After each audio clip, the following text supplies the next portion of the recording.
और जैसा कि आप जानते हैं कि हम हर दिन आपके लिए नगर निकाय चुनाव से जुड़ा एक खास बुलेटिन लेकर के आते हैं, जिसमें हमारे साथ तमाम जिलों के संवाददाता भी होते हैं और हमारे साथ स्टूडियो में भी हमारे कुलीग्स होते हैं। और आज भी हमारे साथ दो कुलीग हमारे साथ मौजूद हैं। सबसे पहले उनका स्वागत करते हैं। हमारे साथ अभिषेक आनंद है और हमारे साथ विवेक चंद्रा जी हैं, जो प्रभात खबर के प्रमुख संवाददाता है। जोहार। और मैं प्रदीप। जोहार।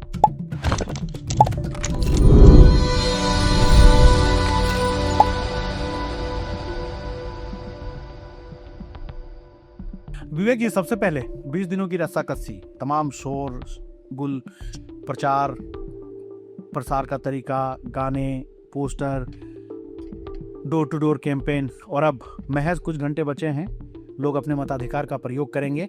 सबसे बड़ा सवाल यही है कि कई सालों के बाद यहाँ पे बैलेट पेपर से चुनाव होंगे। मुझे याद है कि जब रमाखल को पहली बार यहाँ पे बनी थी, मतलब झारखंड बनने के बाद जो पहला नगर निगम का चुनाव हुआ था, उसमें भी बैलेट पेपर से चुनाव हुआ था। क्या कुछ आप कैसा देखते हैं, इतने खबरें करते रहे? अभी तक बैलेट पेपर से राज्य में निकाय चुनाव जो है वो सिर्फ एक बार ही ईवीएम से हुआ है। ये राज्य गठन के बाद झारखंड का चौथा नगर निकाय चुनाव है। एक 2008 में हुआ था, दूसरा 2013 में हुआ था। मेयर का नोट फॉर वोट उस समय मामला चला था, तो मेयर का जो चुनाव है वो 2014 में हुआ था। तो उस समय भी बैलेट पेपर से ही चुनाव हुआ था। सिर्फ जो पिछला चुनाव है 2018 का, उसमें ईवीएम इस्तेमाल में लाया गया था। और इस बार जो है वो चुनाव की तैयारियां पूरी हैं। कल वोट है। पूरे राज्य के 48 जो नगर निकाय हैं हमारे, उसमें वार्ड पार्षदों के कुल 1043 पद हैं। इसमें 48 मेयर और अध्यक्ष के भी पद हैं। तो इनके लिए कल वोटिंग है। कुल मिलाकर 43 लाख से ज़्यादा वोटर्स हैं हमारे शहरों में। तो वो अपने मताधिकार का प्रयोग करेंगे। और एक तरह से कहें तो जो टोटल जो प्रत्याशी हैं उनकी संख्या 5569 है राज्य में। तो उन प्रत्याशियों की किस्मत का जो फैसला है वो कल मतपेटियों में बंद होगा। चुनाव आयोग उसके लिए पूरी तरह से तैयार है, निष्पक्ष और स्वच्छ चुनाव कराने के लिए। 50,000 करीब कर्मचारी लगाए गए हैं चुनाव में। लगभग 82-83 हज़ार मतपेटियों का इस्तेमाल किया जा रहा है। कल की वोटिंग को लेकर के, चूँकि मतपत्र से वोट कास्ट होने हैं, इसीलिए निर्वाचन आयोग ने सारे लोगों में ये जागरूकता फैलाने का प्रयास किया है कि किस तरह से उनको वोट करना है। दो अलग अलग रंग के बैलेट पेपर होंगे। एक गुलाबी बैलेट पेपर होगा जो मेयर के लिए होगा, और एक सफ़ेद मतपत्र होगा जिस पर आप पार्षद का वोट कास्ट कर सकेंगे। मतपेटी एक ही होगी जी। दोनों जो वोट हैं आपके, वो उसी मतपेटी में डालना है। मतदाताओं को जो ध्यान रखने की ज़रूरत है वो ये कि वोट देते समय, चूंकि उसमें स्याही का इस्तेमाल होता है, तो कागज़ मोड़ने का जो तरीका है वो तरीका उनको इस्तेमाल करना होगा। वहाँ पे जो मतदान कर्मी रहते हैं वो कागज़ को फोल्ड करके ही मतदाता को उपलब्ध कराते हैं। उसी क्रम में ही कागज को फोल्ड करके नेसेसरी दूसरे फोल्ड में नहीं जाना। बिल्कुल। उसका डेमो भी हम लोगों ने दिया था। उप निर्वाचन पदाधिकारी जो है उन्होंने एक डेमो भी इसका दिया था। और आज भी हमने एक वीडियो डाली है कि किस तरह से आपको जो मतपत्र है उस पर मुहर लगाने के बाद उसे फोल्ड करना है। हाँ, वो बहुत जरूरी नहीं तो वोट इनवैलिड हो सकता है। आगे बताएंगे। तो चुनाव आयोग ने पूरी तैयारी अपनी कर रखी है। राज्य में संवेदनशील और अति संवेदनशील बूथों को भी अलग अलग किया गया है। तो जो कुल मिलाकर जो मतदान केंद्र हैं उनकी संख्या 4304 है राज्य में।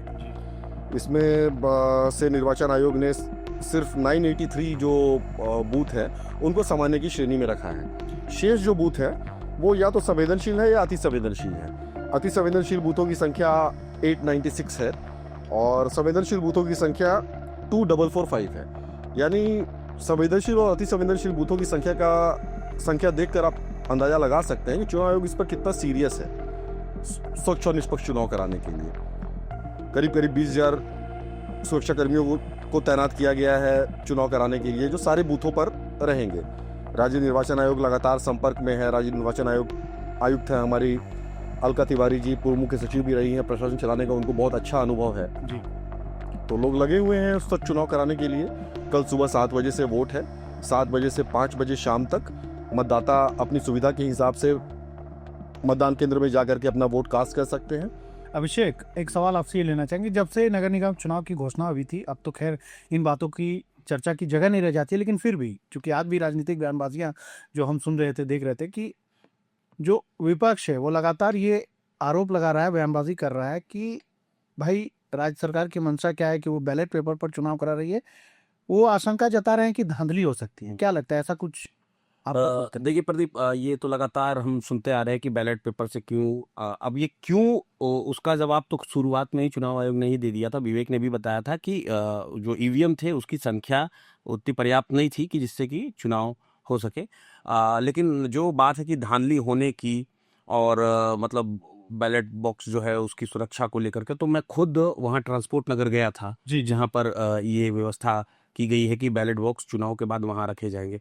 तो मैंने वो उन कमरों को देखा, उसमें टेप के जरिए और स्टिकर के जरिए हर एक बूथ के लिए बहुत ही अच्छे तरीके से व्यवस्था की गई है कि वार्ड 1 का बूथ नंबर 1 का बैलेट वो 2x2 के एक खाने में उसे रखा जाएगा। तो ऐसे करते हुए हर एक वार्ड के लिए अलग अलग जगह बनी हुई है। और वो जो कमरा जो है उसमें खिड़कियां हुआ करती थी पहले, जी लेकिन उस खिड़की को प्लाईवुड से सील करके और उसके बाद बाहर में एक अतिरिक्त दरवाजा लगा करके उस जगह को पूरा ऐसे सील कर दिया गया है।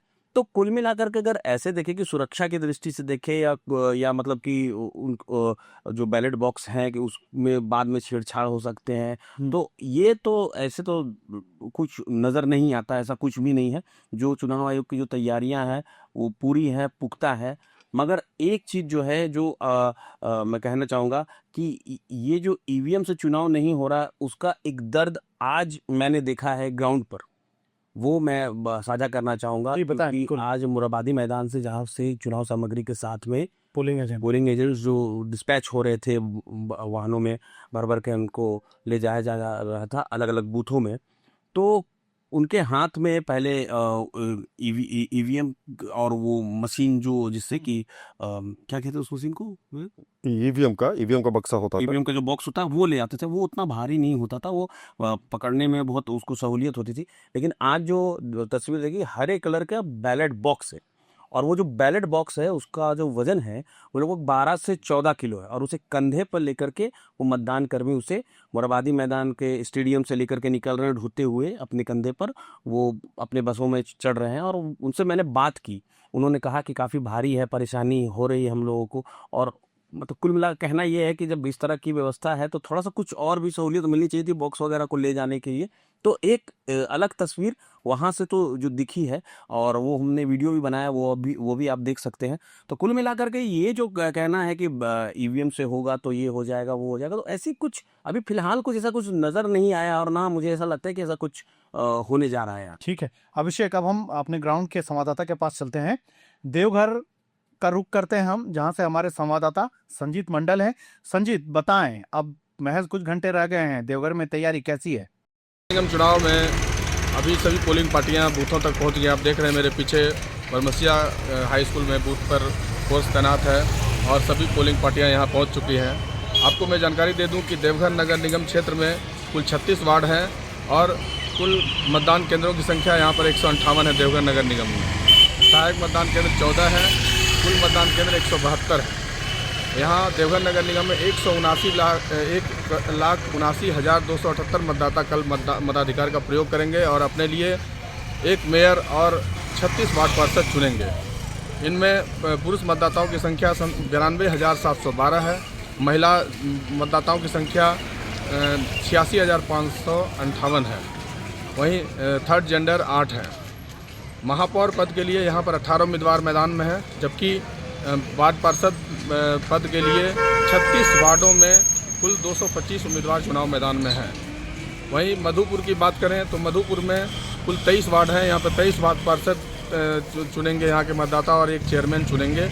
उसके लिए भी सारी पोलिंग पार्टियाँ मधुपुर के सभी बूथों पर चली गई है और देवघर के सभी बूथों पर मतदान के लिए पोलिंग पार्टी अपने अपने स्थान पर पहुँच गई है। जो बूथ है वहाँ पर सुरक्षा के कड़े इंतजाम किए गए हैं। डीसी, एसपी और सहित सभी तमाम अधिकारी लगातार कड़ी मॉनिटरिंग कर रहे हैं। आपको बता दें कि यहाँ इस बार चुनाव में जो है बैलेट पेपर से मतदान होना है, इसलिए सारी पोलिंग पार्टियाँ उसी अनुसार तैयारी कर रही हैं, क्योंकि पिछले बार जो भी विधानसभा और लोकसभा के चुनाव हुए हैं सभी ईवीएम मशीन से हुए हैं। इस बार जो है बहुत दिनों बाद जो है यहाँ पर बैलेट पेपर से मतदान होंगे, इसलिए पूरी तैयारी यहाँ पर उसी अनुसार है। मधुपुर नगर परिषद में कुल 23 वार्ड हैं, कुल मतदान केंद्र 46 हैं। कुल मतदाता यहाँ पर मधुपुर जो नगर परिषद है वहाँ पर 44,258 है, पुरुष जिसमें 22,065 और महिलाएं 22,193 यहाँ पर मताधिकार का प्रयोग करेंगी। कुल 7 उम्मीदवार यहाँ पर 6 उम्मीदवार अध्यक्ष पद के लिए वहाँ पर मधुपुर नगर परिषद में है और 129 जो है 23 वार्ड में 129 प्रत्याशी जो है वार्ड पार्षद पद के लिए वहाँ पर चुनाव मैदान में है। इसलिए अब सारी पोलिंग पार्टियाँ जहाँ मतदान स्थल पर पहुँच गई हैं, मतदान केंद्रों में पहुँच गई हैं, वहीं पर सारे पॉलिटिकल पार्टी जो है अपने अपने पॉलिटिकल पार्टी मतलब जो समर्थित उम्मीदवार हैं वो अपनी बूथों को मजबूत करने में सारी एड़ी चोटी एक कर रहे हैं। देर रात तक सारे बूथों पर पोलिंग एजेंट और सबकी तैनाती के लिए सभी प्रत्याशी लगे हुए हैं। पोलिंग पार्टी कल सुबह मतदान होगा 7 बजे से, इसलिए अब कल सुबह का हाल हम लोग कल फिर बताएंगे। ये थे संजीत, और जमशेदपुर से संजीव भारद्वाज भी हमारे साथ जुड़े हुए हैं। संजीव जी जानकारी दें। मैं जमशेदपुर से संजीव भारद्वाज आपको कल होने वाले मतदान की पूर्व तैयारी के बारे में जानकारी दे रहा हूं। पूर्वी सिंहभूम के मानगो, जुगसलाई और चाकुलिया में मतदान होना है। कुल 249 मतदान केंद्र हैं जहां पर 2,53,000 मतदाता वोट डालेंगे। आज करंडी ब्लॉक स्थित ईवीएम वेयरहाउस से सभी मत पत्रों को और मतपट्टियों को लेकर मतदान कर्मी रवाना हो गए हैं। 1,000 से अधिक कर्मचारियों को इस काम में लगाया गया है जो तीनों निकायों में जाकर वोटिंग का काम करवाएंगे। चुनाव को लेकर जिला प्रशासन ने व्यापक तैयारी कर रखी है। जमशेदपुर के सभी बॉर्डर एरिया में पुलिस की तैनाती कर दी गई है, चूँकि कपाली एरिया में भी चुनाव होना है। इसके अलावा आदितपुर में चुनाव है और चाईबासा चकदरपुर में भी चुनाव होना है। इसको लेकर जितने भी बॉर्डर एरिया है पूर्वी सिंहभूम के, वहाँ पर फोर्स की अतिरिक्त तैनाती की गई है। पूर्वी सिंहभूम के तीनों निकायों में मतदाता भी पूरे जोशो खरोश में दिख रहे हैं। इसके अलावा जो प्रत्याशी हैं उन्होंने भी आज कैंपेनिंग घर घर जाकर की है। उन्होंने भी अंतिम स्तर तक अपना जोर लगाया है ताकि उनके पक्ष में मतदान हो पाए और वो किसी भी बहाने जो नाराज मतदाता हैं उनको वो रिझा पाएँ। पूर्वी सिंहभूम के मानगो से 13 मेयर प्रत्याशी मैदान में हैं। इसके अलावा जुगसलाई से 8 लोग हैं, लेकिन अभी जानकारी मिली है कि एक प्रत्याशी ने अपना नाम वापस ले लिया है, जिसकी घोषणा 6:30 बजे की प्रेस कॉन्फ्रेंस में वो करेंगी। तो ये मुकाबला और रोचक हो गया है। अब स्थितियां जो बन रही हैं वो 1-1, 1-2, 1-2 की बनती हुई दिखाई पड़ रही हैं। मुकाबला काफ़ी रोचक होगा, जिसको लेकर हम सभी की उम्मीदें रहेंगी। कल सुबह 7 बजे से मतदान होगा जो शाम 5 बजे तक होगा। 5 बजे के बाद मतदान समाप्त होने के बाद परसुडी के करंडी ब्लॉक में ईवीएम मतपेटियों को लाकर रखा जाएगा, जिसकी गिनती 27 फरवरी को सुबह 7 बजे से होगी। विवेक जी, आपसे एक सवाल ये भी रहेगा कि हालांकि ये चुनाव दलीय आधार पर नहीं हो रहा है, लेकिन जो तमाम दल हैं झारखंड के, वो अपने समर्थित प्रत्याशियों के लिए पूरी ताकत झोंक दी है। तो ये रिजल्ट जो भी आएगा उसके लिए तो 27 फरवरी का हमें इंतजार करना है। क्या लगता है कि परिणाम के बाद इसका असर दलगत रूप से राजनीति पर भी कुछ पड़ सकता है क्या? नहीं, निश्चित रूप से देखिए, ये जो चुनाव हो रहा है प्रदीप, इसमें सारे दलों ने पूरी रुचि ली है, अपनी ताकत भी झोंकी है। खासकर आप बड़ी पार्टियों की बात करें तो भाजपा के जो तमाम बड़े नेता हैं वो चुनाव में लगे हैं। केंद्रीय स्तर के नेता भी झारखंड आए हैं। पूर्व मुख्यमंत्री, पूर्व राज्यपाल जी, विधायक और पूर्व विधायक तो सारे लगे ही हुए हैं, सांसद लगे हुए हैं, रक्षा राज्य मंत्री लगे हुए हैं भाजपा के लिए। इसी तरह से आप कांग्रेस का देखें तो कांग्रेस में भी राज्य में जितने भी मंत्री हैं जी, सारे अपने अपने इलाके में बहुत सक्रिय हैं और सारे लगे हुए हैं। कांग्रेस प्रदेश कांग्रेस अध्यक्ष लगे हुए हैं। पार्टी जेएमएम का आप देखें तो जेएमएम के भी जो तमाम पदाधिकारी है वो चुनाव में लगे हुए हैं। पार्टी ने अपने समर्थित प्रत्याशियों को उतारा है सब जगह पे। तो ये एक लिटमस टेस्ट जो निकाय चुनाव है ये दलों के लिए भी होगा निश्चित रूप से। और मैं कहना चाहूँगा, जैसा आप बात कर रहे थे प्रदीप, चुनाव की निष्पक्षता को लेकर के और बैलेट बॉक्स से होने वाली परेशानियों को लेकर के, तो देखिए कुछ परेशानी तो है पुराने तरीकों में, लेकिन चूंकि ईवीएम उपलब्ध नहीं थे इसलिए वो ज़रूरी था। जी। और जैसा कि अभिषेक ने कहा कि मत कर्मियों को काफ़ी परेशानी हो रही है, बैलेट बॉक्स जो है उसका वजन 10 से 15 किलो होता है, उसको उठा करके जाना, तो ये तो वाकई में परेशानी है। लेकिन इसको इस तरीके से नहीं देखना चाहिए कि इससे चुनाव की प्रक्रिया में कहीं गड़बड़ी होगी या हो सकती है। राज्य निर्वाचन आयोग एक संवैधानिक संस्था है जी। जो चुनाव पे पूरी तरह से अपनी पैनी नज़र बनाए हुए है। जी। जो मतगणना होनी है वो राज्य निर्वाचन आयोग के निर्देश पर उसकी तैयारी की गई है, उसकी पूरी तरह से मॉनिटरिंग सुनिश्चित की जा रही है। जो जिले के जो उपायुक्त होते हैं, जो जिला चुनाव पदाधिकारी होते हैं, जी। ये पूरी तरह से उनकी जिम्मेवारी है कि निष्पक्ष चुनाव कराया जाए और जो मतगणना है वो पूरी तरह से निष्पक्ष हो।